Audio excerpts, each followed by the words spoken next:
And that voice sounds like That's what he sounds like, man. That's what he sounds like. Maddie and I are going to have a hell of a time. Hello, I just wanted to thank you for clicking on my video, and I wanted to let you know not only do I create content in my YouTube channel here, Class in a Glass, but I'm also on Twitch where I play single-player games, multiplayer games. I do movie reviews, cartoon reviews, and a whole bunch of other stuff. Also, it would be a big help if you can check out my Patreon, where you can gain access to audio commentaries, reactions, and the ability to submit questions for my podcasts and videocasts. And all that content can be found in the links below. In the meantime, enjoy the video.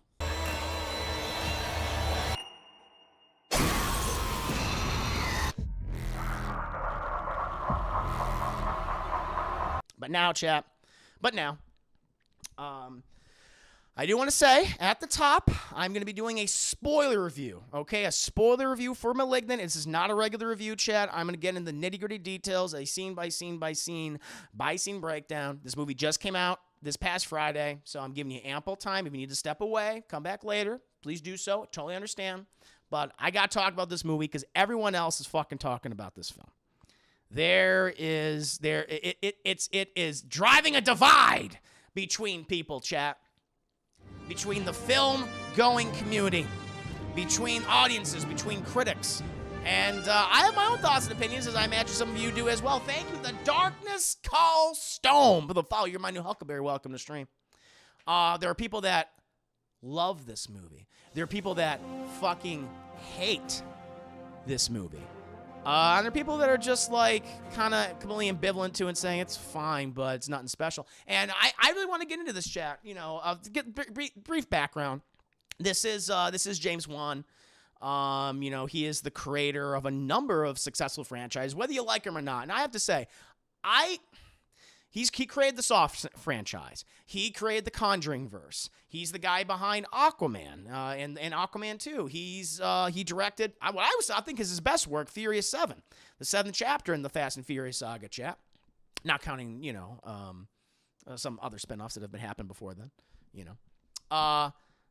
But he's the kind of guy where it's like it's kind of like Tyler Perry, where I totally understand when people say I respect Tyler Perry as a businessman and what he's been able to create, even if I don't like his work. Like, James Wan's that kind of guy with me, where he's indulged in genres that I just don't care for, like torture porn with the Saw franchise, ghost, haunted house, you know, spook house kind of movies with the Conjuring verse. Some of them are, but you know, I like the first Saw movie fine. I like the third one. The rest, I don't fucking know.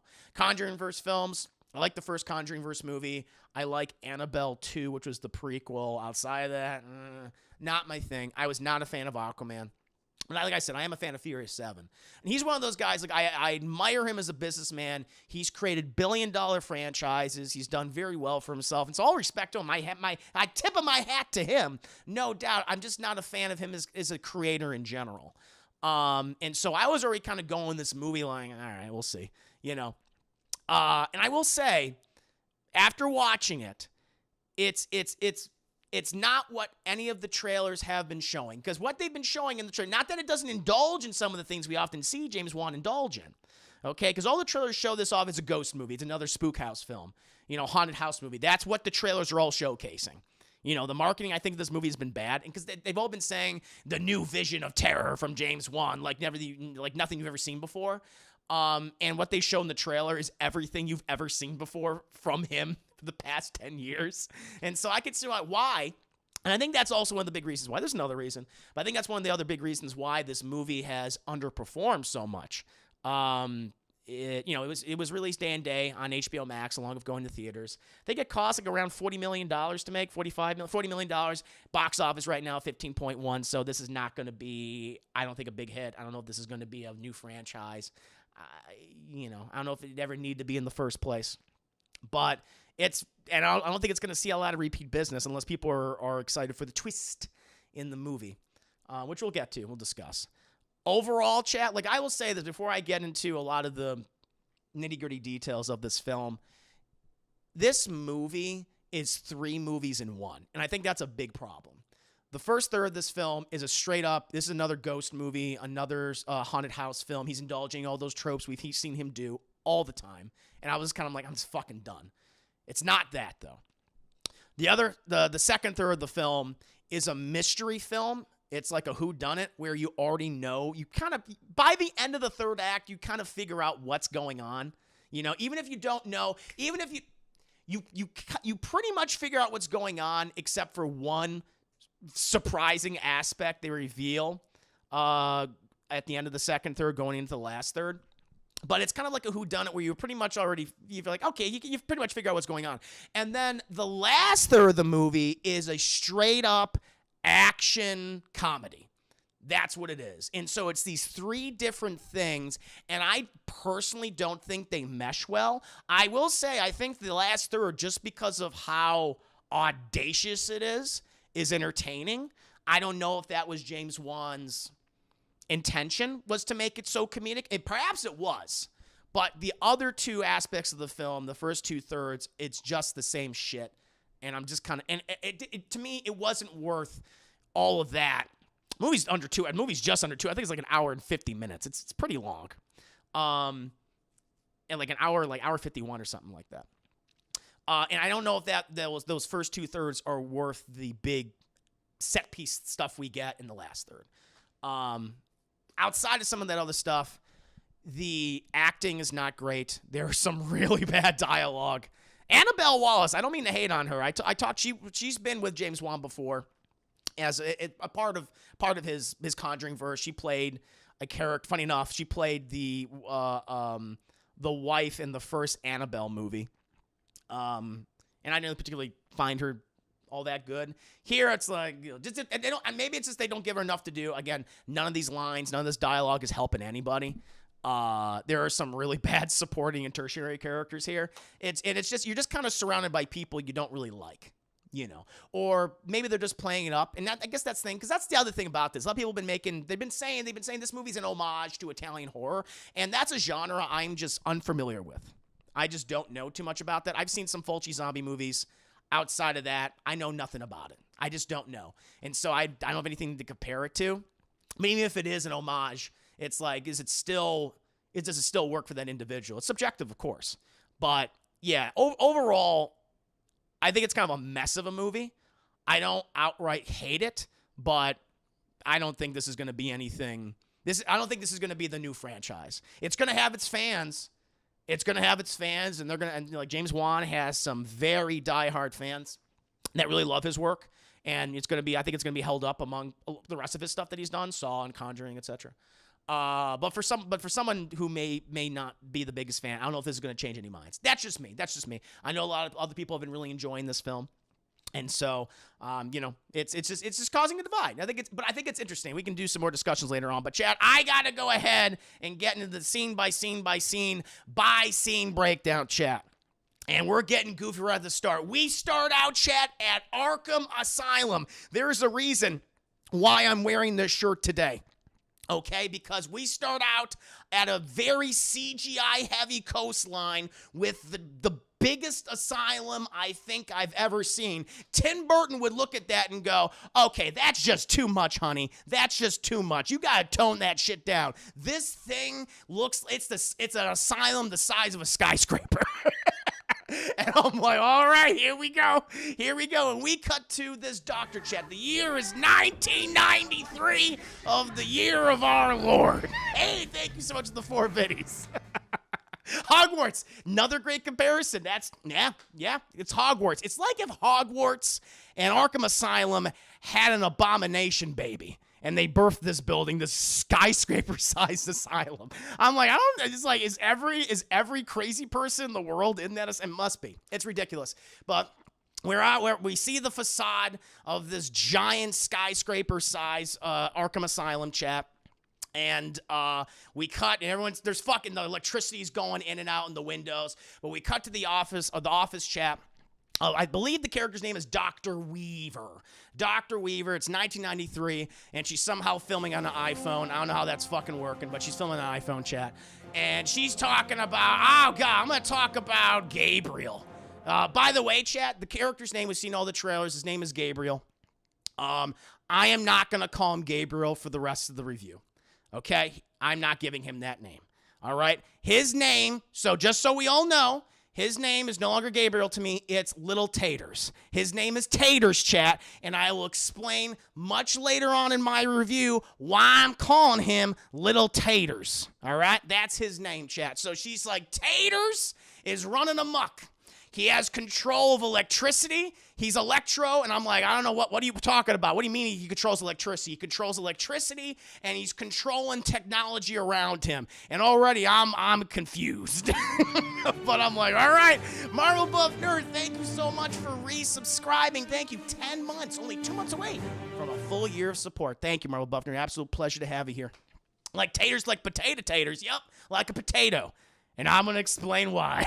So you gotta wait. You gotta wait all the way to the end for the big reveal. But she's talking about Little Taters and how Taters is controlling electricity and is able to project his voice in technology, like in phones and recording devices, just seemingly at random. And she's like, it's fucking nuts, and we're doing all we can for Little Taters, but we don't know what to do. And all of a sudden, shit, all the lights start flickering and going down, and she stops the recording on her 1993 iPhone, and she goes out the door. And she meets with some doctors, chat. We're introduced to, you don't know any of these people. We have one guy named Dr. Fields. He's a happy, chubby guy. He's the happy, chubby doctor, chat. There's another one named Dr. Gregory or Gregson. He's tall. And I think that's it. That's about it. And they're like, oh, it's Taters. He's losing control. He's killed several nurses. And they're like, oh, no. And so fucking Dr. Weaver, she goes to the room, and like all the lights are flickering in the hallway on and off. Like literal the bulbs are exploding. Shit, like those long fluorescent bulbs that go pfft, they're like exploding everywhere. We see this nurse, the back of her head's just been completely just exploding. She's like meatballs. Like she's all covered in meatballs now. That's her brain, and she's like dead. We have like a security guard, like an orderly. And like Dr. Reeva's like, okay, we gotta fucking sedate Taters. And so he's like, bring in the bull sedative. And so that's what they need to use on him, chat. And he loads it in there. He has this giant fucking case, this huge case. It's like I don't know, like for like a trombone and shit. But it's actually, chat, a gun case. He opens it up, loads the bull tranquilizer, and he's like, all right. And they're like, all right, orderly, go inside. He opens the door, chat. He sticks the thing in, but he's kind of like, he doesn't have great footing. And Taters takes advantage of this, chat, because whatever this thing is in the room, we don't really see it very well. We just hear this, and it runs towards him, slams the door on his arm, and then snaps his arm, and he pulls out his arm, but the bone and meat is all exposed. He's like,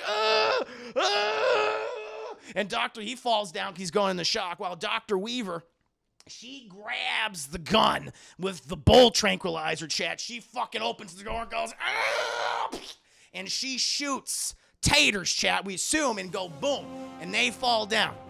They fall down, chat, and we see that this Tater seems to like have regular feet, even though it sounds like an abomination monster wearing some panda socks. Wearing some socks of little cute pandas, chat. Who doesn't love pandas?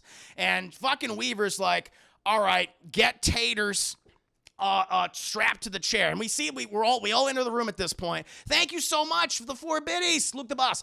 Wait, this isn't a bull tranquilizer, it's a bull deworm. It might be that. Maybe it's Joe Rogan, chat. He's Taters. It was Joe Rogan the whole time. But they go in there, and it's seeming like an ordinary child's room. Like there's blocks and shit, and there's coloring books, and you know, it's typical kid shit. But they drag Taters, and they put Taters in this chair, and then we see him behind like this clear like smock, like this clear curtain, but it's still like, you know, it's clear, but it's not so clear we can actually see what's going on. But we see what looks like a potato boy going like that with these little Tyrannosaurus Rex arms, and she's like, it's time. And then we cut to Dr. Weaver, and like the camera like zooms in on her face. She's like, it's time to cut out the cancer. And then we get this montage of them just like cutting meats and potatoes, chat. And I'm like, I don't know what the fuck is happening at this point. I'm like, okay, all right, sure, like, all right, he's like a methed out E.T. That's all I'll say. Little Taters, chat. We then cut to years later, chat. We're now in the year 2021 of our Lord. And we're following a prego woman, chat. She's very pregnant. Actually, she's not. So I hate this. So you have the character Maddie, played by Annabelle Wallace. And what's weird is her belly shape changes throughout the film. It's like, just stick with the one fucking shape. You know, it's like it's going back and forth, just one. It's constantly changing in different scenes. It's like she's smaller here and then she's bigger later on. It's all the same fucking day.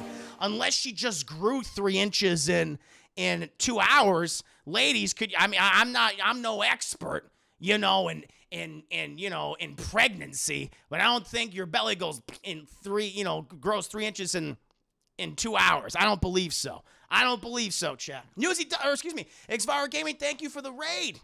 Excuse me, I don't know. You gotta explain this. It's called bloat. Or maybe she's bloated. That could be it too. I don't know. It was just, the shape was changing. But she's waddling out of the car, and she is going into what is probably the creepiest house I've seen since, well, James Wan's last Conjuring verse film. It's just a creepy fucking house. And like in the middle of suburbia, like it's weird. Like you have all these other regular looking homes. It's in Seattle. I think it takes place in Seattle.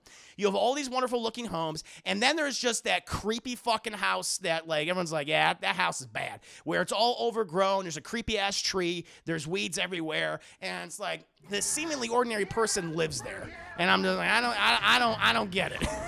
Cans of a mansplaining women's pregnant bill. I don't know. I told you I don't know. I don't know these things. That's why I was, you know what? I didn't do mansplaining because I was asking the ladies in the chat if they knew. All right? It's the opposite. I was highlighting my ignorance and asking them to inform me. So you stop Luke the Boss splaining to me, Luke the Boss. So, she waddles into the house, chat, and she's like, oh, like she's had a rough day. I don't know what she does. I have no idea what she does for a living. I thought it was implied at first because she looks like she has like a nursing uniform, but it's like gray.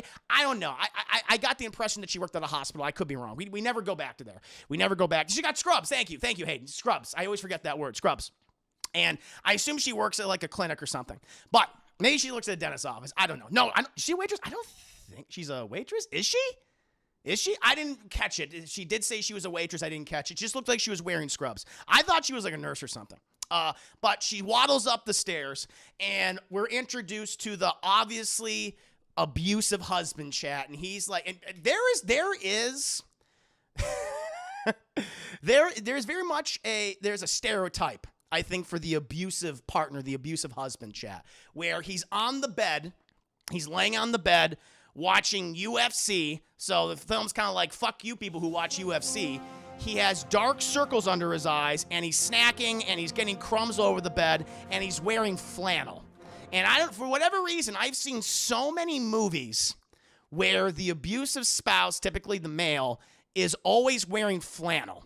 And I don't know if that's just like an obvious thing that they're like, oh, of course he wears flannel.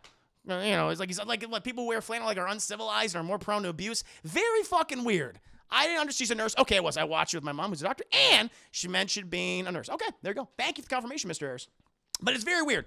And so he's sitting on, you already know that, like, this guy's gonna fucking beat the shit out of her. You look at him like, he's gonna smack her around in this scene. You just know that. Because he's like, oh, because he doesn't say, like, hi, honey, how was your day? How are you and the baby? He's like, I thought you were working another shift today. And I'm like, here we go.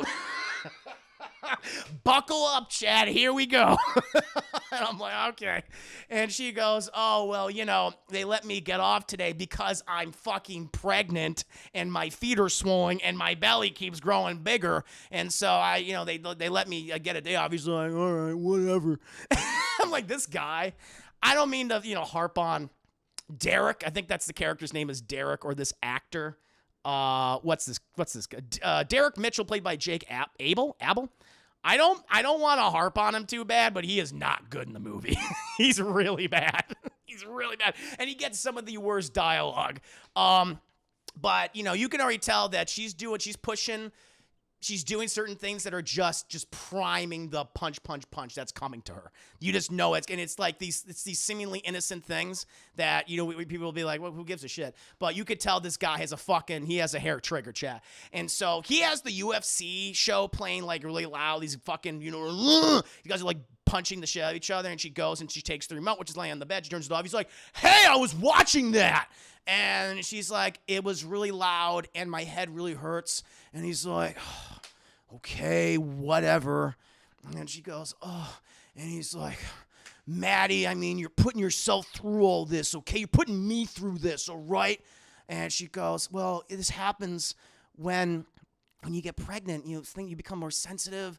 You're more prone to headaches, body pains. And he has, I think, he has the worst line in the movie, and it just made me laugh. Well, why can't you just stop being pregnant? Just stop being preggo and stuff.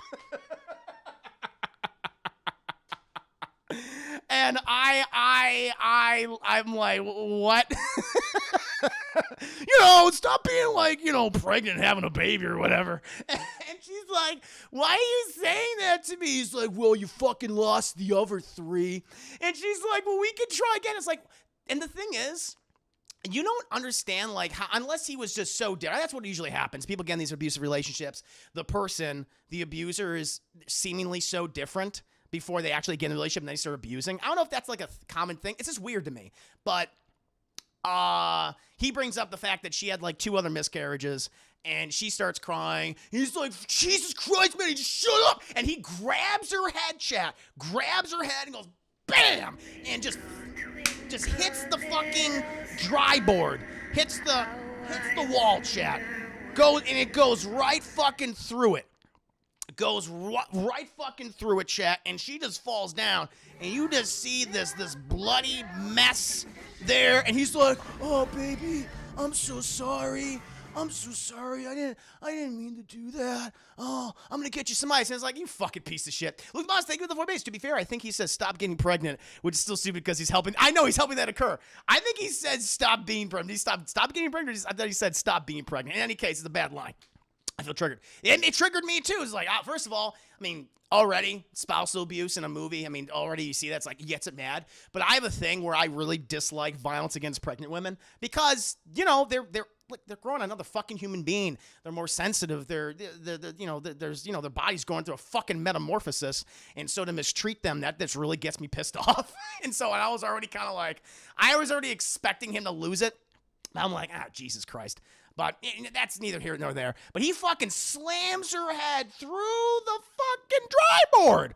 Boom. And you see it crack, and you hear that smack chat, and she's like, and he's like, I'm sorry, baby. I'm sorry. I'm going to go get some ice. Hold on. And then, he goes downstairs, and she's all, and she, like, feels in the back of her head. She got a lot of hair in this movie, chat. And she feels in the back of her head, and there's, like, profuse amount of blood coming down. A lot of fucking blood. And then she waddles to the door. And she eventually, she closes it and she locks it. And the guy's like, honey, I got the ice. Hey, why is the door locked? Come on, I'm trying. I'm trying. Just open the fucking door, you stupid fucking bitch. I'm like, all right, you stupid bitch. I'm like, okay. And then it's later that evening. And she, by the way, still profusely bleeding, and she's like, well, time to go to sleep. I'm not going to call somebody. I'm not going to go to the hospital, even though I've suffered probably a horrible fucking concussion and possibly brain damage. I'm going to go take a nap. And it's like, all right. I quit. That's what he says. He does all the fucking things. I quit drinking. I'll change. I'll do better. I love you. And I'm just like, oh, God, this dialogue. Edgy Berserker, thank you so much for resubscribing. 20 months of support. Someone needs to German suplex that dude through a table. So don't worry. He's not in the movie long, chat. He's not in the movie long. Good to see you, Edgy Berserker. Check Edgy Berserker's channel out, chat. Check out her content. Follow her. Subscribe to her. Donate to her. I would appreciate it. Wonderful community. But it's later that night, and she's fucking sleeping, chat, bleeding everywhere, all on the pillow and stuff. And we cut downstairs, and abusive husbando Derek, he's sleeping on the couch, and all the lights suddenly go out. Like, all the fucking lights go out at that point. And, he wakes up, and he hears something like someone moving around the kitchen. And he's like, honey, is that you? Is that you? And it just seems like someone's like moving, trying to grab like a utensil, a knife or something. They slam it. And he's like, who's there? And then he hears the something turn on the blender. And so he goes, and by the way, the house is just moldy. I'm like, you gotta leave here. This is not healthy for a baby to be surrounded by black mold and what is obviously asbestos in the ceiling. But that's just me, chat. He then goes into the kitchen where the blender is seemingly on and turns it off. And it's all the shit that we always see, like the refrigerator opens by itself and, lights flicker on and off. It's all the haunted house, spook house, shit you're used to. Ghost shit. It's the same shit. And he goes around because all the lights keep flickering on and off, and he goes to, he passes by he goes to like the front door because he hears something.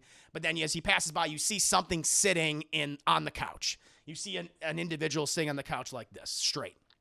And he goes back. He sees this person, and it's in the dark. He sees this obvious person sitting on the couch. I'm going to come back to the scene because it's not explained at all. And it's very fucking confusing. This person is sitting right there. He turns the light on, and the person vanishes. However, as we see on the couch chat, the person, whatever it is still sitting there. And we see the person, like, stand up, and the indent on the couch, like, it raises. Like, you see someone's ass plant on there, but they get up. Like, okay, they're moving around now. And I'm like, this is not explained later on in the film, and I'll tell you why. Because it's not a ghost movie, despite what the first third of this film is. And and I don't get it. It makes no fucking sense, and it bothers me. But he then hears something else in the kitchen, and he goes over there and looks. The lights turn off again, and there's this thing behind him with a knife and goes right fucking into his head. Goes right into his head, chat, and he's dead. Don't worry. Fucking abusive husbando Derek has been taken care of, chat. That's all I'll tell you. So, we then cut back to Maddie, and she is sleeping, but she wakes up and realizes, like, oh, I'm still profusely bleeding from my head. And it's like, and she's like, I'm not going to go to the hospital, though, even though she is a nurse. She is a medical practitioner, but it's like, all right, whatever. She goes to the door because she hears something going on downstairs. And so she walks downstairs, and she turns the lights on, and she turns a corner, and we see, chat, the debut of Pretzel Husbando, because Derek has basically been bent into a pretzel. His neck is, I don't know, even though he was stabbed in the fucking head, his neck has been twisted all around. His limbs are, like, all over the place, chat, all over the place. Legs are all over the place. Like, his ass is now in front of his forehead. It's like, how'd you do this? And we see this fucking thing, with it, like, it looks like a ghost. It's like Ju-on from the Grudge movies or Samara from The Ring. And it's just there on his body going, and she's like, oh, jeez, feet don't fail me now. And she, like, waddles up the stairs as fast as her swollen ankles can carry her. Oh. And she goes into a bedroom where there's the baby's room, and there's like a baby. And she, shuts the door, but I guess doesn't know how to lock it. And this thing is trying to get in. There's going boom, boom, boom, until it finally bursts in, goes, whoa, and she falls on the ground. Again, another concussion. Another fucking concussion. We then cut. The police have arrived, and they investigate. We are introduced to two characters. I think, what's the name? Detective Shaw. Detective Shaw, played by George Young, and Detective Moss, played by Michelle White. Two very pretty people. And they've been doing this for a long time. It's 4 a.m. in the morning, and fucking Shaw's like, "What do you got for me?" And Detective Moss shows him. She shows Pretzel Husbando, and they're like, "How the fuck did this happen?" And the neighbors are saying that, well, they suspect they heard screaming, and maybe there was a home invader, but there's no forced entry at all. And they're like, that's interesting. Later, we cut to the hospital chat where we see Maddie. And she is with her sister, Sydney. And Maddie comes to. She's really broken and battered. And she's like, so what happened? What happened? And she's like, it's okay. Fucking Derek's dead, though, so that's kind of cool. And then she looks down. She's like, where's my baby? And she's like, I'm sorry, Maddie, but the baby died. Due to whatever happened, chat, the baby died. And when she gave birth to, it was dead. And she's crying and shit, as you would. Obviously, chat. Makes sense. We then cut back to the detectives, Shaw and Moss. And they have Pretzel Husbando. He's not pretzely anymore, chat. He's now, like, regular, but he's all like... he still looks really bad. He looks really derpy. But they got him on the gurney and shit. And they did an autopsy, and they're like, yeah, all of his fucking bones were just snapped in all weird places and stuff. And they're like, but again, we don't know who would attack the family, who attacked Derek and anything.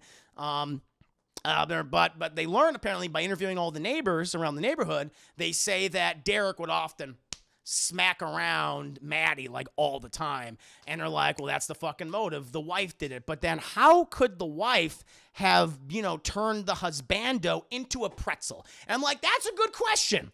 That is an excellent question, Chad. I don't know. Eventually, Chad, we cut, and we are now with a new character. And we're just going to call her Tour Lady, chap, because she specializes in doing underground tours of Seattle, which sounds fucking horrifying. And it's just like, it's the typical thing where it's, it's like the 1920 Seattle, where everything was great and stuff until it all burned down because we didn't have fireproof, wood and whatever the fuck it is. But she's down there doing, like, tours and stuff, and she has it all set up with the lights and, like, showing all the shops off. And it's right underneath the street. It's like not quite in the sewers. It's like it's like you have the sewers, then you got the underground tours, and then you got the streets, like the regular streets of Seattle. And we're just following this lady, and she's doing her thing, chat. She's doing the tours. People like it. It's very fun. She knows her stuff. You can tell she's been doing this a long time. She knows her facts. She's a history buff. It's like, this is cool. It's cool. It's like, I would like to do something like this. I personally, fireproof. I don't fucking know. Add some sealant on it or something nowadays. Who knows? But she's doing her tour. She's making her money, Chad. She's getting paid. People are giving her good tips. She's like, thank you, thank you, thank you. Then it's later that evening. That was the last tour of the night. And she's like, she's good to go. She goes to the cash register. She gets the money that she's owed, takes all the tips that she got. And she's like, taking apart all the stuff, turn the lights off. And then she hears some clicking and clacking and hopping, Chad. And she's like, what the fuck? And it's that typical thing where she's looking down a tunnel and someone's going... like, something's, like, moving very quickly, and she's like, oh, shit, this is fucking great, and she starts turning all the lights on. She's like, oh, fucking God, and then she starts running. She turns the lights on, because this thing is, like, right on her ass, Chad. It's right on her, but she turns it on, and it's not there. It's not there, and she goes, oh, and we hear that. We hear this clicking and clacking. She looks up, and then we see TATERS. We see this fucking thing that is basically parkouring down all these CGI pipes and goes, wow! And it looks like a guy and like who's dressed as the Crow with super long black hair and like a really grisly looking fucked up face. And it's TATERS. And I'm like, all right. And we then cut to the domain of TATERS, chat, where we see that the tour lady she comes to. She's like, what the fuck? And she's been tied to what looks like in an attic or something, like in a loft somewhere. And she's tied up there, chat, by her legs, by her hands. And she looks to her right or her left or whatever, and she sees TATERS just, like, putting clothes on and stuff, like this black smock, like the Crow, and like moving around. And like, there's like something's weird about the movement. It's very unhuman. It's human, but it's inhuman at the same time. It almost looks backwards. Almost looks like they're moving backwards. It's like, that's interesting. But he starts talking, not like his mouth, but he somehow takes control of the technology, the electricity, which they don't explain at all. And he starts communicating her through like radios and phones and shit. And she's like, what the fuck? And he's like, I will deal with you soon, but first we must cut out the cancer. And she's like, what? And he takes her phone and he goes, he fucking beep bop boop, makes a phone call, chat, to Dr. Weaver, who we saw in the beginning of the movie, chat, in Arkham Asylum. And she takes it, and she's like, hello? And TATERS, all he says is, hello, doctor. time to cut out the cancer. Bye. And he hangs up. And she's like, huh. And then she gets up and she goes over to her giant fucking bookcase, and she takes out like a patient list, and she opens it up. She puts down this big binder, opens it, takes a picture out of this girl who looks suspiciously like a young Maddie. And she goes, it's happening. And that's it. And at that point, I'm like, okay, I kind of know what's happening at this point. I didn't know all of it. I'm not going to be one of those guys like, I knew the twist as soon as it happened. I think a majority of the twist, just not the last bit of it, which I'm like, all right. That took me aback a little bit. But I kind of knew what was going on at this point. I was like, okay, I got it. Thank you, Ace Rock, so much for resubscribing. Bro, juice, bro. It's my birthday. Something. Whoa, I gotta serenade you. I have to serenade you with a song later on. Very curious about that. Very curious what your song pick's gonna be, Ace Rock. Cheers and salute. Always a pleasure to have you here, right, man? Come in the middle of my review for Malignant, talking about TATERS, also known as Gabriel to some people. That dog lives in a house filled with live, laugh, love. She does. She absolutely fucking does. You're not wrong. But we then cut from that, and Maddie has returned home, but she has like PTSD because of the home invasion. By the way, she said she was in the hospital for 2 years, or not 2 years, excuse me, for 2 weeks. And had recovery. Also, the fucking detectives come by. Shaw comes by and talks with Sydney, and Maddie's like catatonic for that period of time because he wanted to ask her some questions, but she was just like, I'm dealing with the loss of my abusive husband and my baby. And Sydney comes in there, and Sydney's like wearing like a fucking princess dress. She's like, I'm like an actor, I entertain children. And they're clearly setting up a romance between the two of them because all they do is fucking flirt and look at each other, but they don't initiate it at all, which is weird to me. It's like, just fucking do it then. Don't have this flirtiness and not do something about it, but they don't. I'll tell you right now, they don't do anything with it. And she's like, we'll talk to you later after, she's recovered from what she's been doing. Nana, thank you so much for resubscribing. 5 months of support. I am doing very well. Nana, absolute pleasure to have you here right now. Currently reviewing Malignant. But I didn't catch any flirt. Oh, there's tons of flirting between. Oh, no, there is tons of flirting. Like the way they're looking at each other between Sydney and Detective Shaw. Oh, there's a shit ton of it. Hell yeah. Now, they're two very beautiful people, and it's like, yeah, I'd like to watch these two fucking start bumping uglies, yes. But, they just flirt with each other. They don't do anything else. Because they're always, like, looking. And even fucking Detective, what's her name? Not Shaw. Moss. She's like, what are you doing? Like, what the hell are you doing? You're on duty. He's like, I'm sorry. But that was funny. All I do is flirt. But Maddie returns home, and she has PTSD, rightfully so. Weird, though, that she has, like, no hint of a pregnancy. Like, I guess she was, like, 7 months. Like, she was far along. His partner, not one. Sykes. Hey, you said it, not me. You said it, not me. Thank you for the buddy.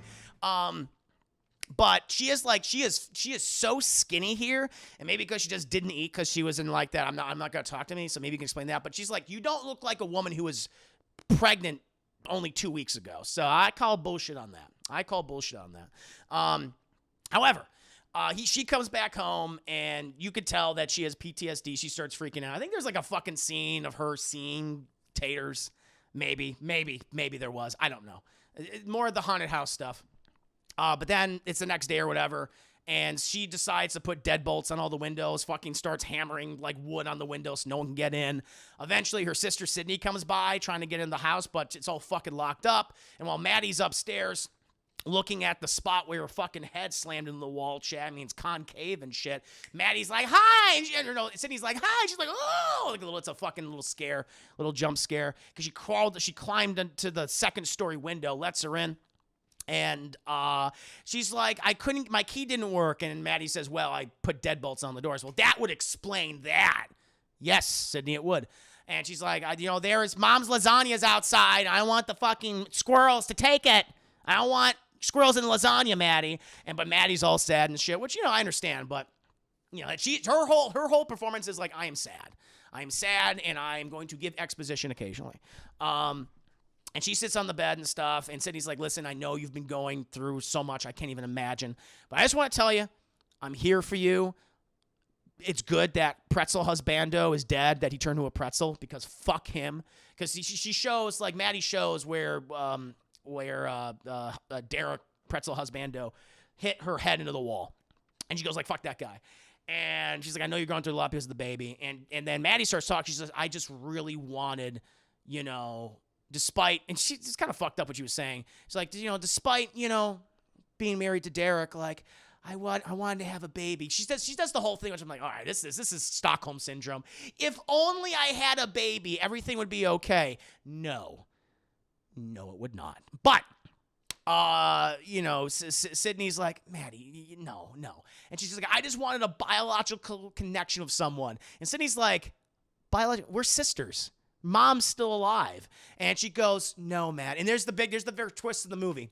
She sits Sydney down. She goes, Sydney, I have to tell you something, but I'm adopted. And Sydney goes, oh, like, she doesn't say anything, just what? And it's like, oh, okay. They're not bio sisters, chat. They're not even related. And it's like, oh my God. Holy shit.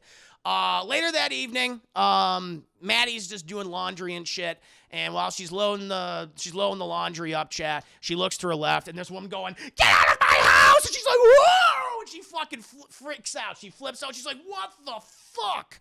She can't believe it, because there's this old woman just sitting on the floor of her laundry room getting like, get out of my house! Get out! And it's like Dr. Weaver. And it's like, did she like sneak into Dr. Weaver's home? Does she know where she is because she have a concussion?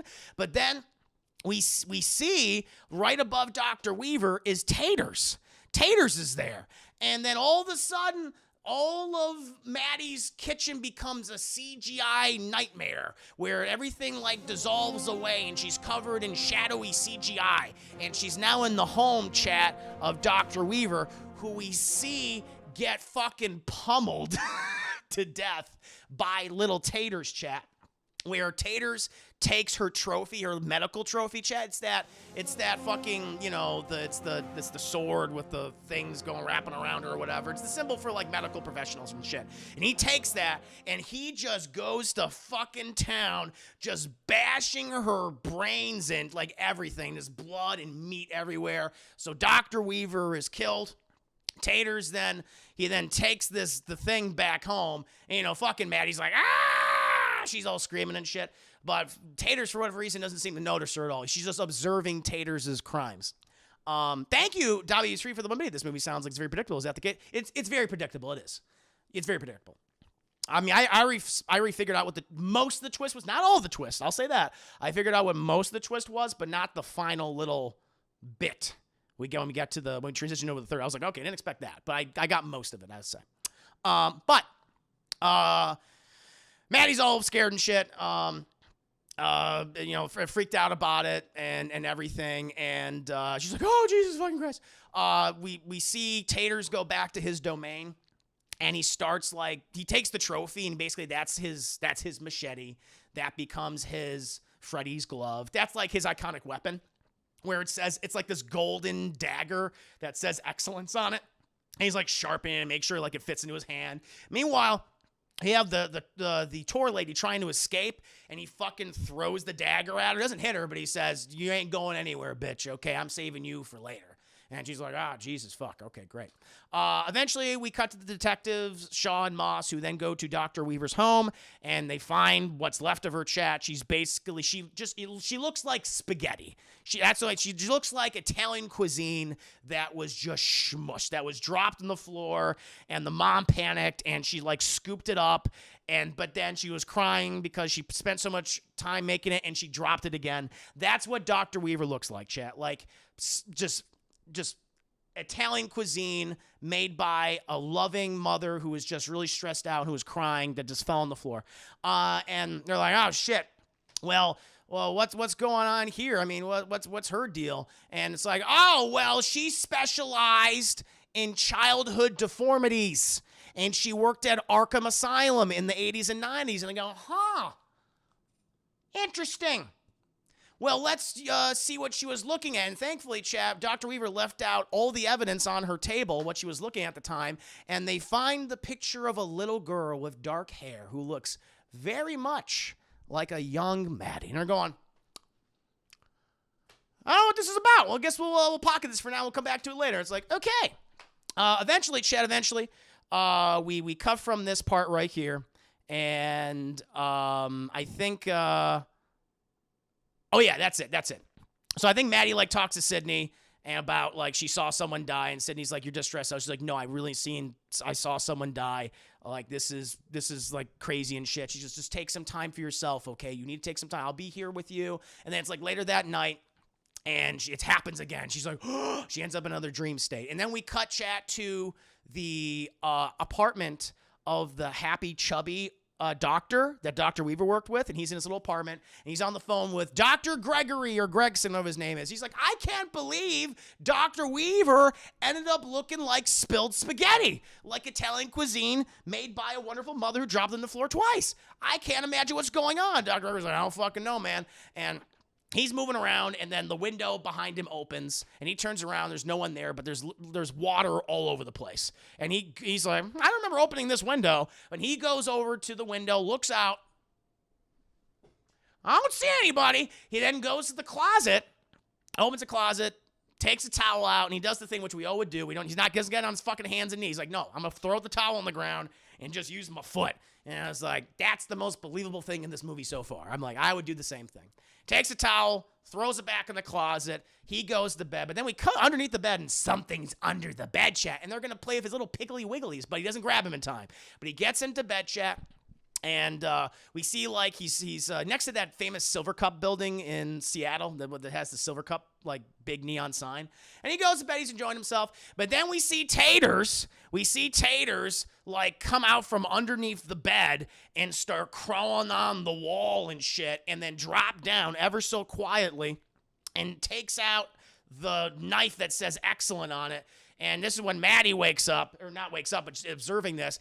And fucking, she's like, don't do it. And Tater's like, I'll do whatever the fuck I want, bitch. And he starts stabbing the shit out of the happy, chubby guy. And he's fucking dead shit. He's turning to happy, chubby meatloaf. That's what happens to him. And Maddie at this point, it's like, okay, I got to go to the police. So she and Sydney, they go to see Detective Shaw and Detective Moss, and basically report that I've been having these visions about these people dying. I saw Dr. Weaver die, and I saw this happy, chubby guy die. And they're like, well, we don't believe you. And fucking Sydney's like, but haven't you guys ever, like, watched Monk and stuff, like psychics?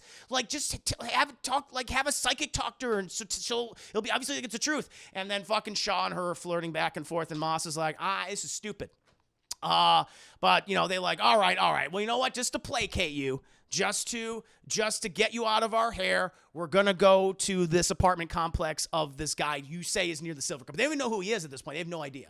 And so they go there. I think also, like, no, not yet. I think it's later on. Taters contacts Maddie and kind of fucks with her. But they go there, and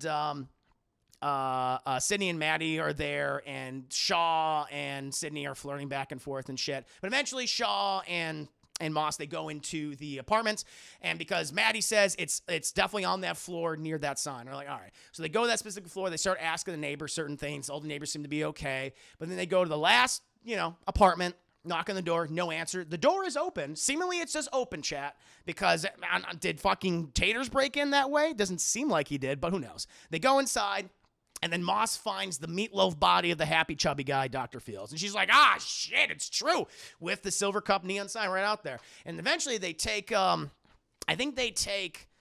Maddie into interrogation, because it's like, all right, you're the only person who is connected to these crimes that have happened. And they're like talking to her, and she's like, I don't know. This is just what I've just seen these things. It's this Gabriel.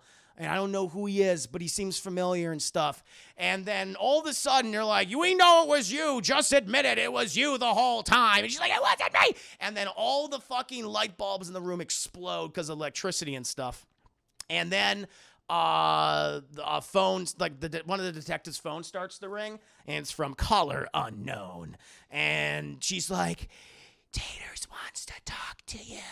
And they're like, oh shit, this is Taters. And so they fucking flip the phone open and stuff, and they play it, and Tater's like, I'm gonna keep killing people because I fucking love killing people. Blah! And then he hangs up, and the phone like explodes, and Shaw's like, oh man. It happens later. Whatever. Whatever. It doesn't matter. It doesn't matter.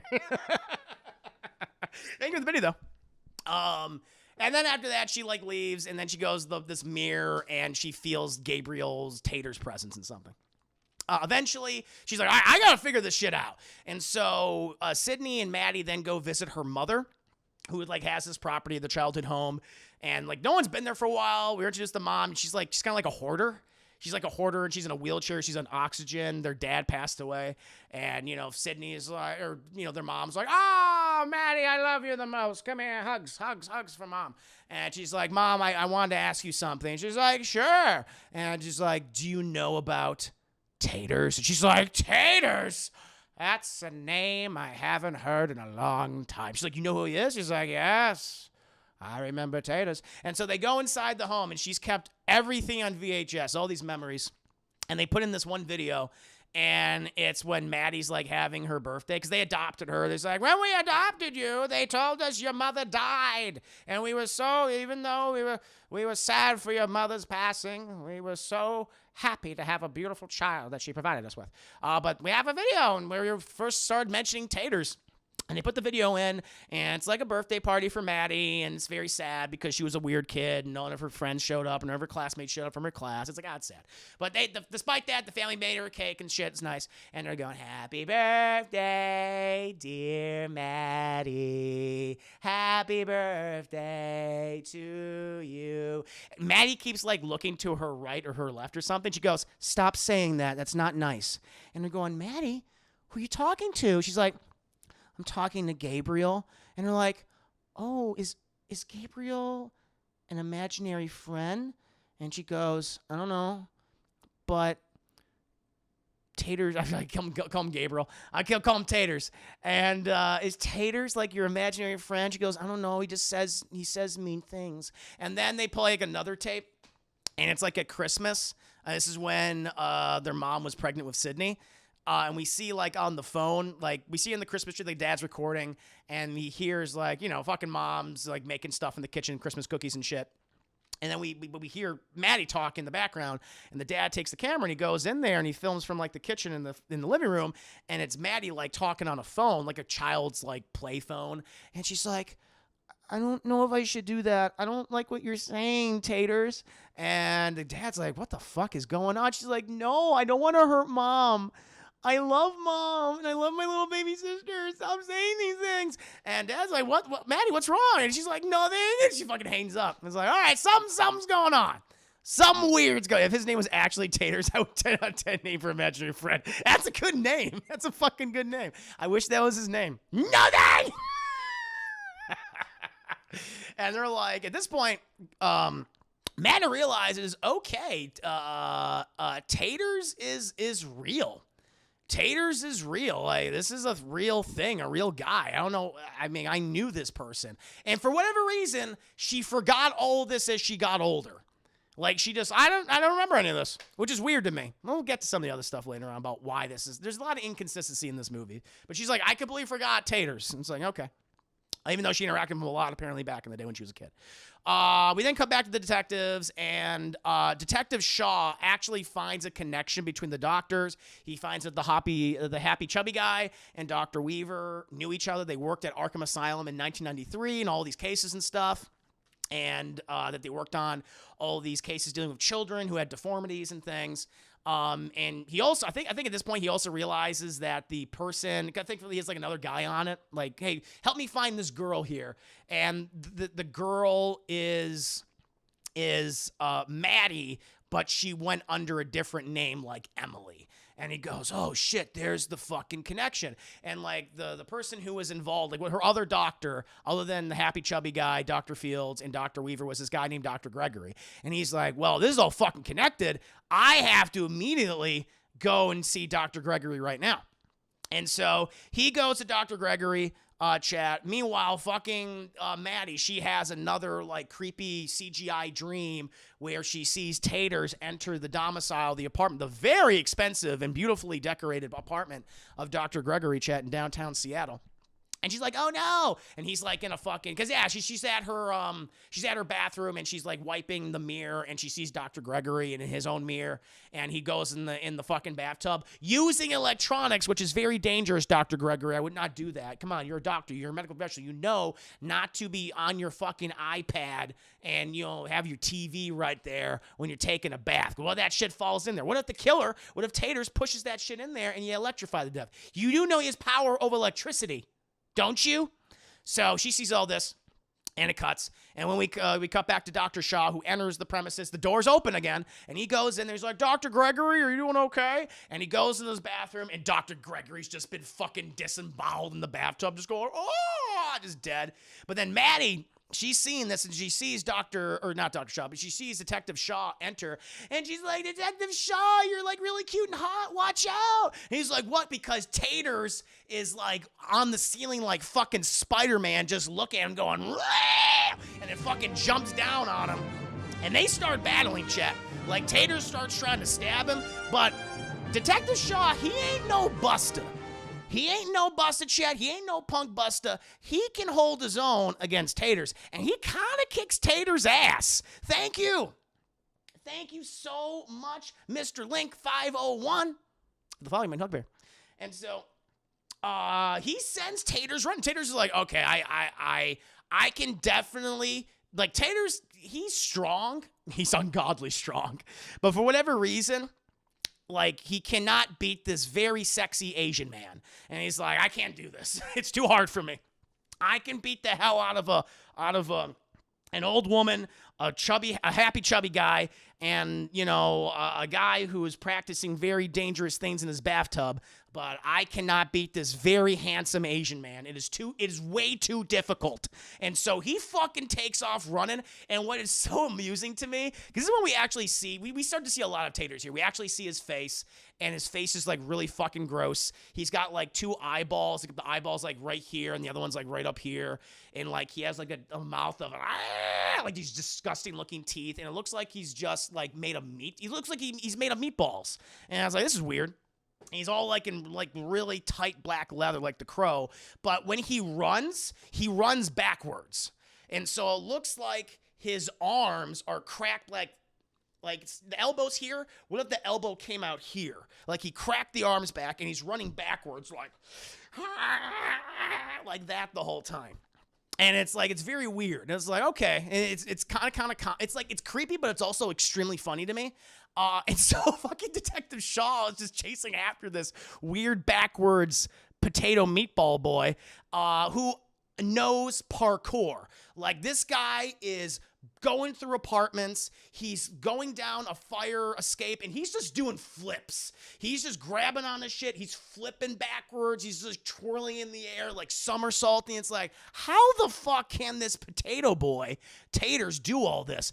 And fucking just like, what the fuck? And he gets on the ground, and he's like, and he's chasing after him, Chad. And he chases him for a long while. Taters goes to a building. He kicks out this window, and it looks like Freddy Krueger's domain. Like, it's straight up. This is Nightmare on Elm Street because it's a boiler room. It looks just like it. It has the mist, it has the fog, it has the red light and everything. And he chases Taters through here, and we end up. He literally fucking Taters goes through a brick wall, just poo. No, he jumps through. What he does is he starts pulling Spider-Man shit, where he literally like is climbing on pipes and throws himself perfectly while spinning in midair through this small little hole in a brick wall while the guy climbs on top like he lost him. And we find out that he's in the tour, the underground tour for Seattle. And Detective Shaw's still looking for him because he hears him moving around. And he goes to this bigger area where it's like all these carriages and stuff from like the 1800s. And we see Taters is on top of one of the carriages with the knife. And it's like, oh, shit. Like, as soon as, like, he walks by, Taters is going to get him. But Detective Shaw, he's very careful. And when Taters jumps down, he fucking just pushes himself all the way back. And he shoots Taters. He shoots him. But eventually Tater's like, I have a knife, not enough against the gun.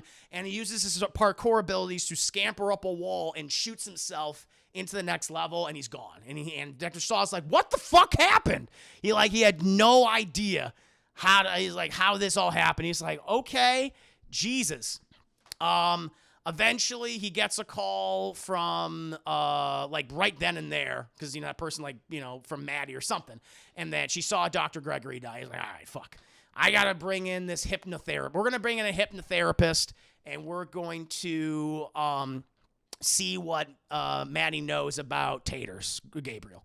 And so they all go to her house, and they bring the hypnotherapist, and they're like, okay, we're going to, remake you live some maybe disturbing memories. You got to reach back before, you back in the day when you knew who Gabriel was, you knew who TATERS was. She's like, all right. And so they do the whole hypnotherapy thing, and she goes back, and we see this one particular scene where she's in the kitchen, and her mom and dad are upset because the cake, frosting on this cake was ruined, and it's for the birth of Sydney, her little sister. And Sydney's mom was like, why'd you do this? Why you being? She's like, it wasn't me. It was TATERS. And she's like, TATERS is not real. You gotta, Maddie, we love you, but you have to stop using these excuses, okay? Just talk to you. She's like, you guys don't understand. And then she goes into her room, and she's like drawing and shit and like writing in her books. And then she gets a call on her little fake phone, and it's TATERS. Like, hey, how you doing? I'm sorry I messed up the cape. Listen. I want to do something special for Mommy. And she's like, really? Yeah, I love Mommy, yeah. Let's cut a slice of cake for her. And she's like, that sounds really nice, Taylor. He's like, yeah, I'm a great guy. And so we then go to the kitchen where she takes the lid off the cake, and she has this giant fucking kitchen knife. And she's like, all right, time to cut the cake. Terry's like, yeah, start cutting. And that voice sounds like Ricardo. That's what he sounds like, man. That's what he sounds like. Maddie and I, we're going to have a hell of a time. But suddenly all the inky CGI starts to appear around her, Chad. She's like, whoa. And where she really is, she's not in the kitchen with the cake in front of her. She's right above her mom's pregnant belly with the knife. And that's her. We got TATERS like, go ahead, start cutting. And she's like, no, go away. And she's like, what's going on? And she starts fucking screaming. And everyone's like, get her out of the fucking hypnotherapy state. Get her out of there. She's like, because it's so traumatic for her. And they calm her down. She's like, he's real. He made me try to hurt Mom. He's real. I don't know what's going on. My head hurts. We then cut to the tour lady. Remember the tour lady? She's still alive. She's still in the movie, and she is still tied up, but she manages to obtain like a like a knife or something, like something sharp. And she managed to cut her bonds off. She's like, okay, I cut that one off. She cuts, because TATERS is not in the alcove with her, whatever this room is. He's not in this building with her. So it's like, okay, good. I can get out of here now. Cuts her one rope, cuts the other one, gets the stuff off her feet. She's like, oh, cool. And she's like, I'm free. And she immediately starts walking, and boom, falls through all these fucking floors until she ends up in the middle of the living room with everybody else. Maddie, Sydney, Detective Sean, the hypnotherapist. And Maddie goes, just starts screaming, chat. She was there the whole time. Tour lady was, by the way, up there for days, if not a week. You know that she's got a big old, just a ton of this poop.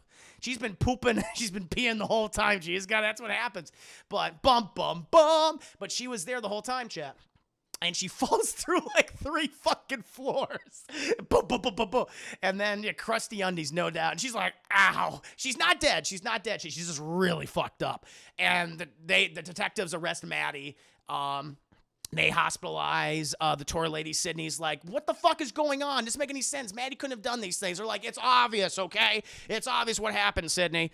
Maddie, who was going by this different name, Emily, was a patient of these doctors, and, they helped her, but maybe they did some messed up stuff, and she was trying to seek revenge. Case closed, everybody. Case closed. Good work, detectives.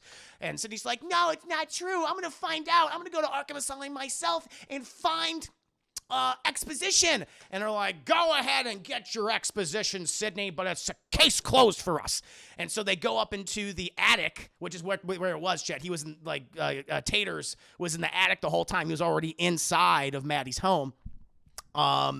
And they find everything. They find the knife. They find the crow gear, the costume. It's all there. And they're like, all right, this is pretty fucking. It's done. It's fucking done. We got it.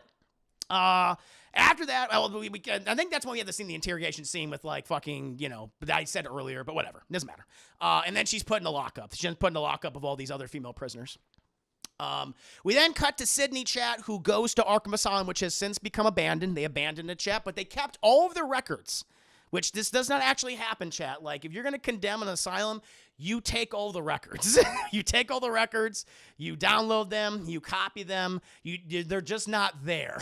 But this movie, for whatever reason, Arkham kept all the records there, and she goes down into the basement, and she says, oh, perfect, which I'm like, that was a good line. I like that line. She goes down there, no scary shenanigans, chat, because she needs to get exposition. She needs to get all the stuff, all the lore for us, the audience, because it's like, now you have to start explaining shit. Okay, that's what you got to do. And so, we then, she takes all this stuff and she finds all these tapes that are related to Maddie, who was actually this girl named Emily. And she goes to her mom, and they're going to start watching the tapes. Thank you, Daniel Gormley, for resubscribing. 21 months of support, only 3 months away from 2 years. Thank you. Well, hello, Chris. I had a great time at the New York DT show. Really wish I got to see you there, but I'm glad to see you here regardless. What are you talking about? I'm doing a spoiler review for Malignant, James Wan's latest horror film. Actually, we're nearing the end, chat. We're almost transitioning over to the third act in just a bit. We're going to do the big fucking reveal soon. But thank you. Thank you again for subscribing. I'm glad you had a great time. Absolute pleasure to have you here. But, chat, we then cut to the detectives who realize, they find out that the Tor woman is actually Maddie's birth mom. That's her birth mom. And they're like, oh, shit. Oh, God. Okay, so this is the connection. Maddie was taking all these people because she felt abandoned. And she was resentful to the doctors. That's why she's committing all these crimes. And they're like, oh, it's all adding up. It's all adding up, chat. Case closed. Or is it? And here we go. We cut to the big thing that everyone's talking about, chat, in this movie. Maybe it's the make it or break it moment in the film. Where people go like, oh, this is the dumbest thing ever. Oh, this is fantastic. And I'm of one mind. What happens here? At this point, the movie, these first two acts, I just think it's boring. I'm like, I don't really dig any of this. I feel like the big reveal's kind of obvious, not completely. I guess most of it, not all of it. But like the first act is, as I said before, it's all the same haunted house, spook house, ghost shit you've seen time and time again.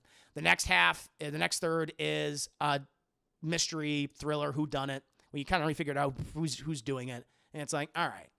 And this is when it transitions over to a action comedy. But Sydney brings all these tapes in, and her and her mom start watching them, and they put in this first tape, and the first tape is of this 15-year-old girl, and it's the Tor lady. It's Maddie's birth mom, and she's very young, and I forget what the circumstances and when she gave birth. She gave birth to two babies. She gave birth to Emily, who is Maddie, and TATERS, Gabriel. And it's like, oh, interesting. And so she maybe it was a product of rape. I don't know. I'm not sure what it was, how she conceived it, but that's like, okay. But she talks about it, and she's like, listen, I just want what's best for,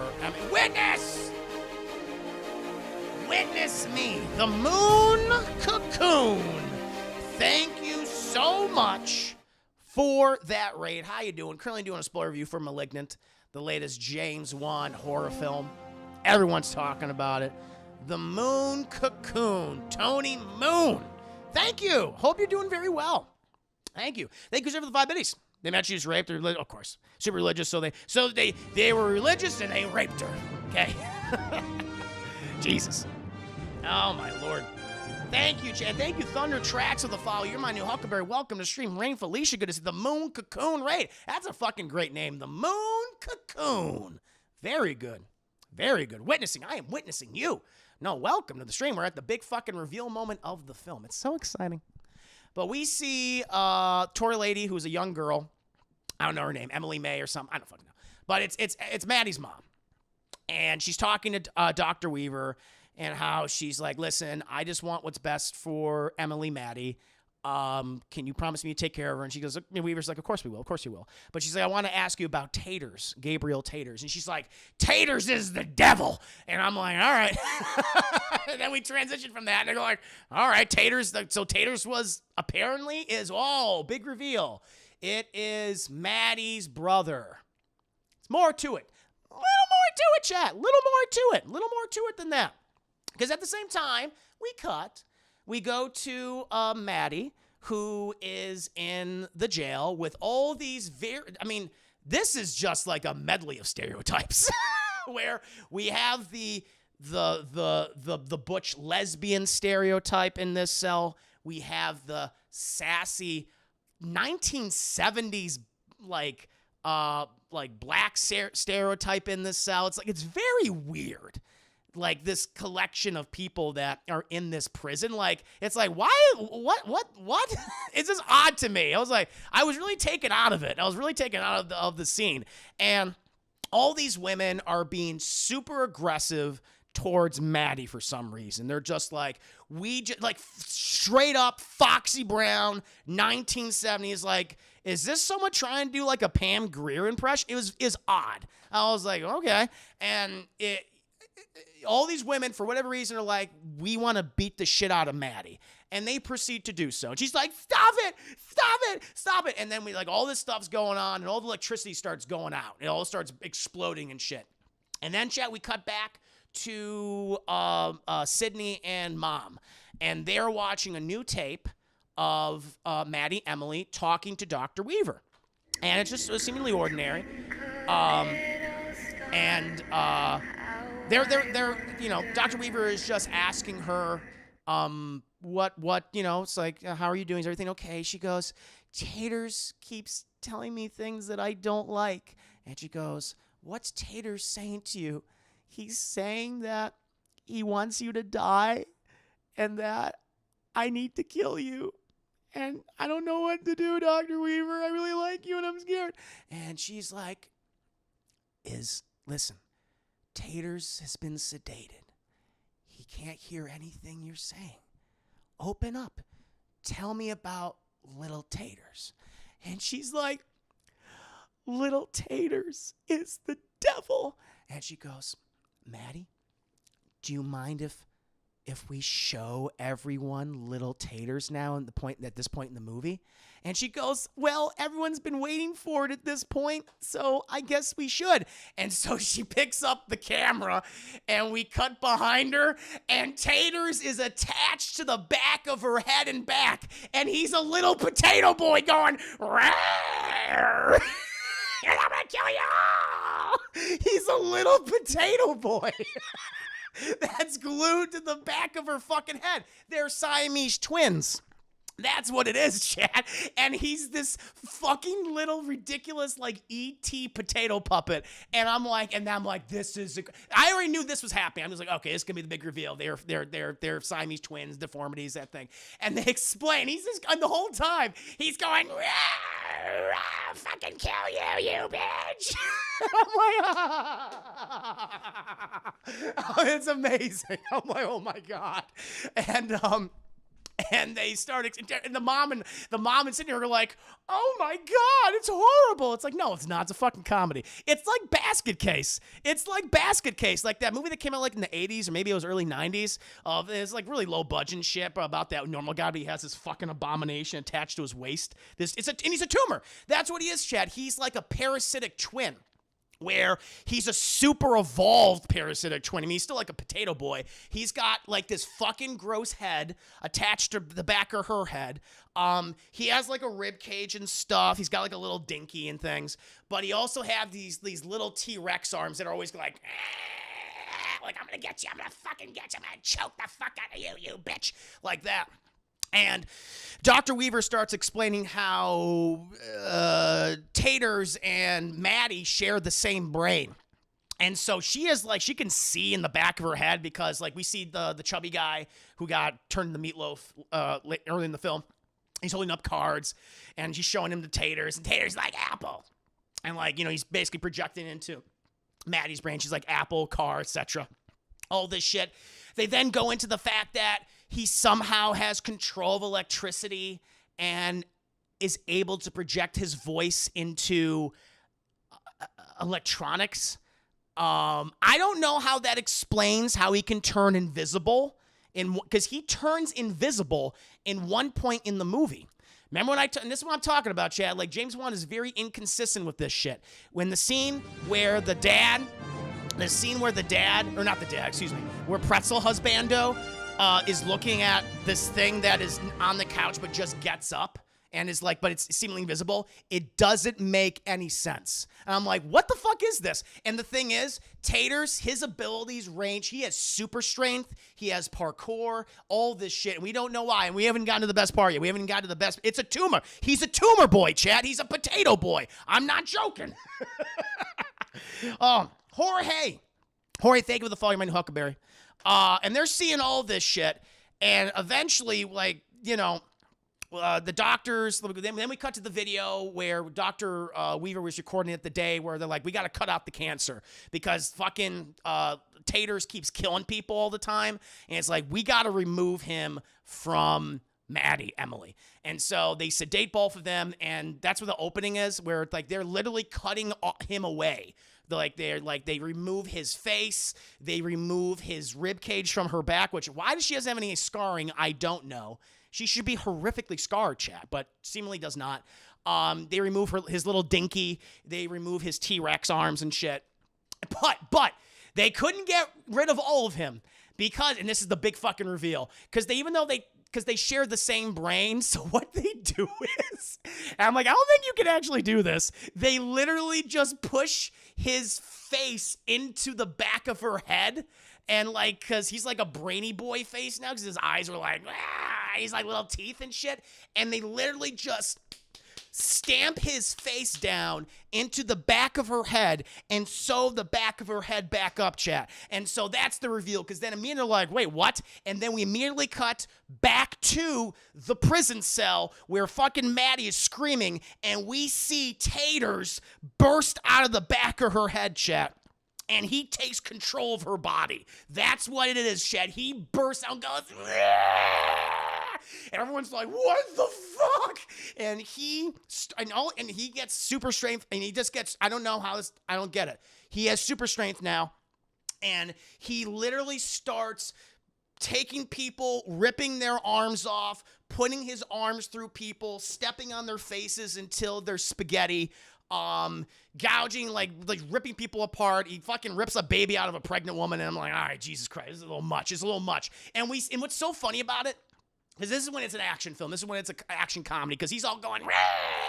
Everyone's like, what the fuck is happening? Because we see at one point, because he's like doing it all backwards, because he pops her elbows out the other way, and he's walking all derpy like, and he's just grabbing people, and people are like, you have this one lady, the one who was the big instigator, she's just pushing people towards Taters like, no. She's like grabs the pregnant lady and going, fuck you, until like she's the last one, and she's like, help me, and he fucking grabs her, and he starts like gouging her eyes out and shit. The guard comes over, and he's like, fucking put her down. He starts shooting, and Taters just lifts the lady and just rams her into the bars, and she like explodes. And then Taters grabs the guy's arm, like his arms are all broken because he used the thick lady's body to break his arms. And he grabs his head and just starts going until his head like just explodes. And he gets the keys, gets it out, gets the gun, goes to the lockup at this point. And there's this other character in the movie who is this very flirty CSI lady. She's very cute, but she doesn't get a lot to do. And she's like hides. She's okay. She survives. And he gets his crow outfit, and he gets his stabby excellence dagger. And then Detective Shaw and Detective Moss like walk in going like, what the fuck's going on? And then they're confronted with Taters. And it's so funny because we see the back of his head, which is Maddie's front, but she's just kind of like the whole time. Like she just doesn't know what the hell's going on. And he starts doing some Spider-Man Matrix shit where everyone tries to shoot him, and he's literally running on walls, doing quadruple backflips, picking up desks and throwing them at people, taking chairs, putting the chair legs in between their arms, spinning the chairs until their arms just like splinter, like they explode off their bodies. He's doing all of this shit, chat. And they were like, well, I don't even know what's happening at this point. He fucking breaks, I think he breaks Detective Shaw's arm because he tries to fight him, and he cuts Moss's stomach, like, not, it doesn't like disembowel her, but it cuts her across the gut, and she's like, we gotta get the fuck out of here. And so she takes Shaw, but then right before Taters leaves, he grabs like a chair and just goes, and he throws it at Moss's head, and it knocks her out cold. And he does like a bunch more flips, and he runs out of the precinct. It's like, what the fuck is happening? I'm like, I cannot believe it. Now, again, this action scene, it's actually filmed well. It's filmed well. The choreography is good. And this is when I don't know if Juan intended this, but it's a comedy now. It's legitimately an action comedy where it's gore for the sake of gore. It's gore for the sake of getting a laugh. That might not have been the case. I feel like maybe that is. Was it worth the other hour and a half to get to this point? I don't think so personally, but at least I'm being entertained finally, chat. The scene that made me laugh the most was the chair and be like, fuck y'all. That's what he said. Yeah, pretty much. And he escapes. Sydney then figures out, like, the mom are like, he's a potato boy. And they're like, oh shit. Sydney realizes that he's been killing all the people who tried to suppress him. Also, they also explain how Dr. Weaver and the staff made her forget that Taters was real, but yet Taters was still interacting with her post the surgery. It doesn't make any sense. That no explanation. But Sydney realizes, oh shit, Taters is going to go kill his mom. He's killing everyone who tried to get rid of him. And so she goes to the hospital, chat, and she gets there, and she's like, the mom's under guard from like a security guard there. But then she's like, I'm here to see the toy lady. And he's like, oh, no one could see her. Oh, she goes, what's wrong? He's like, I don't know. And we see all the fucking lights flickering because Taters has control of electricity for some reason. And he's like, oh, she's like, are you okay? You having a heart attack? He goes, no, it's my pacemaker. It's burning up. And he, like, his chest explodes because Taters knew the guy had a pacemaker and he exploded somehow. Sydney goes in there and she's like, don't worry, Maddie's Emily's mom. I'm Sydney. I'm her adopted sister. I've given you a lot of exposition here, but Taters is coming. She's like, oh no, Taters. And then boom, Taters walks in, chat. He gets in there. And I think Detective Shaw comes in at one point and tries to shoot, like, I think shoots Taters, I want to say. And Taters gets shot. And for whatever reason, Taters is able to heal very quickly. He has like Wolverine. He gets a new ability every other scene. And I think he's just able to heal like Wolverine. I'm like, I don't, how? Okay, whatever. But he fucking throws something at him maybe, and he grabs the gun. And Sydney tries to save, the mom, the tour lady, but fucking Taters takes a hospital bed, like those big fucking rolling hospital beds, she have all the shit, and literally throws it at her and crushes her legs. Just completely fucking crushes Sydney's legs. She's like, ah! Like the bones are sticking out and stuff. And then Tater's all like, I'm gonna fucking kill you. I should have killed you years ago. And he takes up the gun. And then Sydney is trying to reach Maddie, who's kind of like in a dream state, like watching all this. She's like, Maddie, you need to take control. You need to understand. He was the one who killed your babies. And I guess maybe it was said earlier, but Taters he's a parasitic twin, and he feeds off the other person's life force. And I guess it's assumed that he was the cause of the miscarriages, because Sydney trying to reach Maddie, saying, he fed off your babies. He was the one that caused your miscarriages. And Maddie's like, oh, and this like sets her off, with inside her own body, with inside Taters' body. And then Taters grabs a gun, boom, and shoots Sydney in the face. Dead. Sydney's dead. He then goes over to the tour lady, and she's like, Taters, stop. Stop. He's like, you made me a monster, Mom. And she goes, no, you're not a monster, Tater. You're my son. And I should have loved you. I should have loved you like a son. You deserve better. And he's like, oh, Mom, I'm gonna kill you. And he suffocates her to death. But then, chat, he gets a little, starts to hear Maddie in the back of his head. He's like, okay, you can stop that now. He's like, what are you talking about?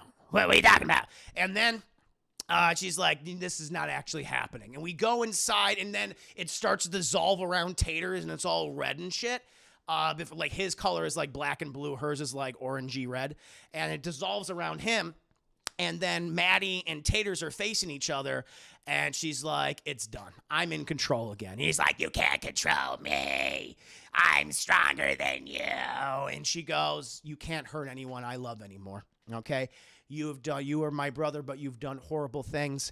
And you need to go now, Tater. He's like, yeah. And he's like, tries to move, but he can't move anymore. She's like, this is my body. I'm in control of it. And then she makes like a metaphorical, like, prison cell for him. And he's like, he grabs the bar. He's like, I'm gonna get out someday. I'll be free. And then we cut, and like the whole of him killing Sydney, the whole thing, like him killing Sydney and the tour lady, the mom, didn't happen. It was all illusion. It was all like illusion created by Maddie, who now has inherited Tater's powers, his superpowers. And so she now has super strength, and she literally picks up the bed and puts it down. And, you know, fucking Sydney's legs are all fucking crushed and derpy. And she has control of electricity and shit. And she's like, it's okay, Sydney. It's over. It's over. Mom, I always love you.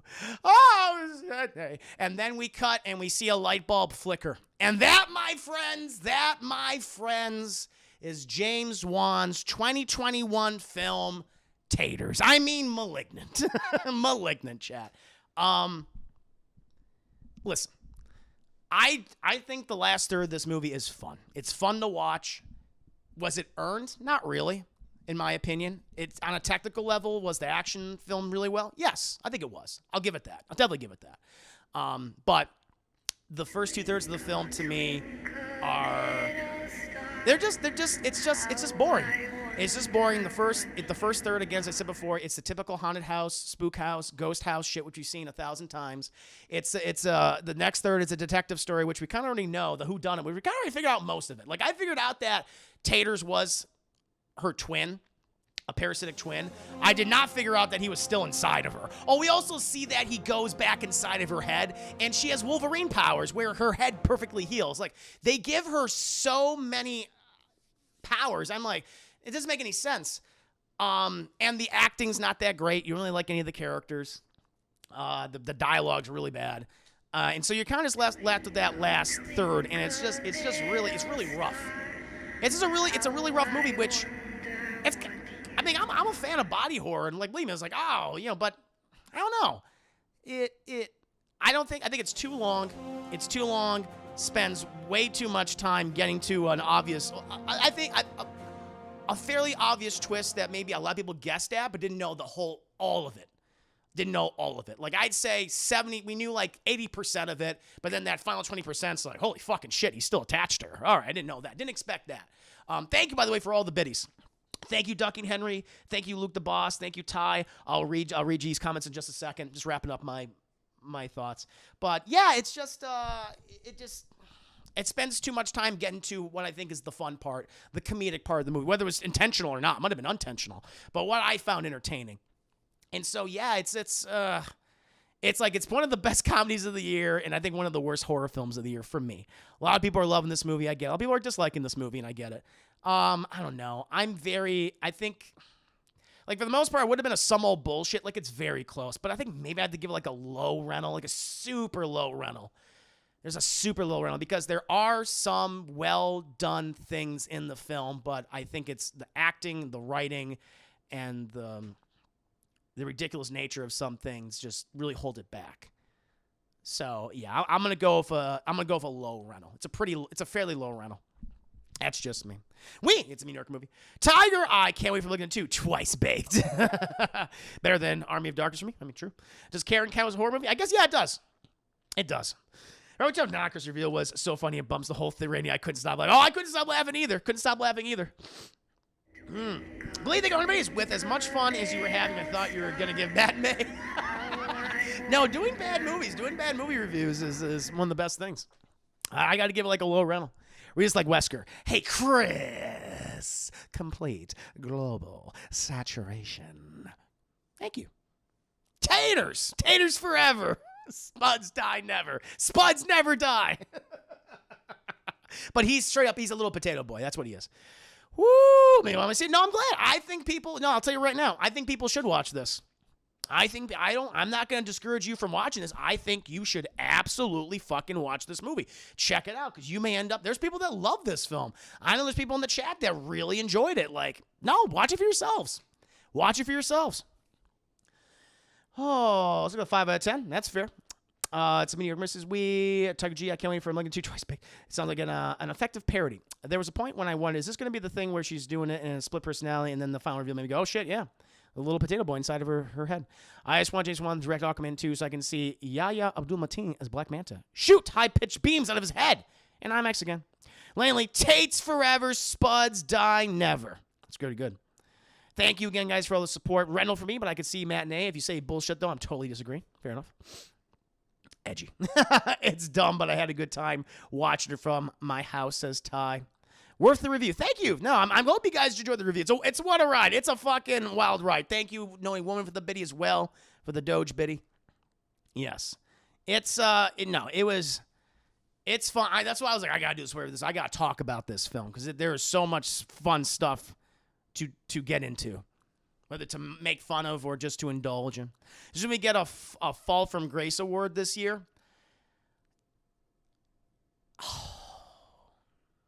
No, because I think A Fall from Grace was consistently funny throughout. I think it was funny throughout the entire thing. Like from the first act to the last act. Like it gets progressively more ridiculous as it goes on. And I think A Fall from Grace got into the ridiculous stuff faster than Malignant. And so that's why I could never give like A Fall from Grace like some old bullshit, because it was so funny. I feel like, I don't know. I feel like, and the thing is, like, the characters in this movie, they're so, for the most part, dour and just kind of uninteresting.